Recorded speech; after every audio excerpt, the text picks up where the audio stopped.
Hello बच्चों, तो चलिए इस प्रश्न को पढ़ते हैं। सिद्ध कीजिए कि फलन एफ एक्स बराबर मापांक एक्स माइनस तीन एक्स लेना है हमें आर से, अर्थात वास्तविक संख्याओं के समुच्चय में से। ठीक है, बिंदु एक्स बराबर तीन पर सतत है। तो देखो, हमें सिद्ध करके दिखाना है कि जो एफ एक्स फलन है ये बिंदु एक्स बराबर तीन पर सतत है। तो प्रश्न में आगे बढ़ने से पहले इस प्रश्न से संबंधित जो मुख्य उदाहरण है उसकी हम चर्चा कर लेते हैं। तो देखो, मुख्य उदाहरण क्या हो जाएगी। यदि यदि बिंदु एक्स बराबर ए पर फलन एफ एक्स सतत हो तो हम क्या बोल सकते हैं कि x बराबर a पर जो फलन का मान होगा अर्थात एफ ए, वो किसके बराबर होगा, बाईं सीमा। और ये दोनों मान किसके बराबर आएंगे, दाईं सीमा के।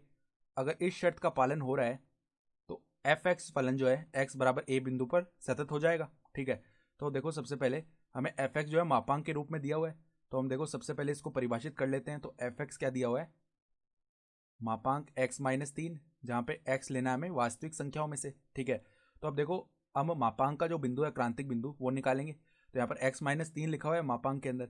तो ये जीरो कहाँ पर हो रहा है, अगर हम x के स्थान पर तीन रख दें तो ये जीरो हो जाएगा। ठीक है, तो अगर हम एफ एक्स को परिभाषित करें तो इस प्रकार परिभाषित कर सकते हैं। एक तो मान हम ले लेते हैं x का मान जब तीन से बड़ा हो या बराबर हो। ठीक है, तो जब x का मान तीन से बड़ा होगा तो हम जानते हैं कि मापांक के बाहर जब भी हम संख्या लेते हैं तो वो हमेशा धनात्मक होती है। ठीक है, तो अगर x से बड़ी संख्या है या बराबर है तीन के, ठीक है, x अगर तीन या तीन से बड़ा है, तो अगर हम तीन या तीन से बड़ी संख्या रखेंगे, जैसे कि मान लो चार रख रहे हैं, ठीक है, तो चार माइनस तीन रखेंगे तो एक आएगा, अर्थात धनात्मक संख्या ही आएगी। तो हमें क्या, हम सीधा ही बाहर ले सकते हैं मापांक के, अर्थात x माइनस तीन ही आ जाएगा बाहर। लेकिन वहीं अगर हम x छोटा लें तीन से, तो यहाँ पर जैसे कि दो ले लिया हमने, तो दो माइनस तीन माइनस एक बनेगा अंदर। लेकिन उसको जब मापांक के बाहर लेंगे तो एक माइनस से गुणा करना पड़ेगा एक्स्ट्रा। ठीक है, तो हम माइनस से गुणा करके लिखेंगे x माइनस तीन को, तो वो क्या बन जाएगा, तीन माइनस एक्स बन जाएगा। तो ये दो परिभाषाएं आ गई हमारे पास में एफ एक्स की। तो अब देखो, हम सबसे पहले x बराबर तीन पर हम फलन का मान याद कर लेते हैं, अर्थात एफ तीन का मान क्या आ जाएगा। देखो यहाँ पर तीन रख देंगे हम, तो तीन माइनस में तीन अर्थात जीरो। तो ये आ गया एफ तीन का मान। अब हम बाईं सीमा ज्ञात कर लेते हैं। तो बाईं सीमा बराबर में लिमिट x अग्रसित होगा तीन माइनस की ओर और एफ एक्स। तो अब देखो, हम यहाँ पर x के स्थान पर बाईं सीमा के लिए प्रतिस्थापित करते हैं तीन माइनस एच, और h को जीरो की ओर अग्रसित करवा देते हैं। तो f तीन माइनस एच बन जाएगा। ठीक है, तो अब देखो, बाईं सीमा के लिए हमें यह फलन लेना है तीन माइनस एक्स वाला जो हमने परिभाषित किया है। जब x तीन से छोटा है तब हम यही तो मान रहे हैं तीन माइनस एक्स। तो बाईं सीमा के लिए जब x तीन से छोटा है तो वो वाला फलन लेंगे हम तीन माइनस एक्स। तो तीन माइनस में देखो, पहले लिमिट है, लिमिट h अग्रसित हो रहा है जीरो की ओर, और तीन माइनस में तीन माइनस एच, ये बन जाएगा। तो अब देखो, हम h के स्थान पर जीरो प्रतिस्थापित करते हैं तो तीन माइनस तीन आ जाएगा, अर्थात इसका मान भी, बाईं सीमा का मान जीरो बन जाएगा। तो बाईं सीमा बराबर में क्या बन गया, जीरो। अब इसी प्रकार हम दाईं सीमा भी निकाल लेते हैं।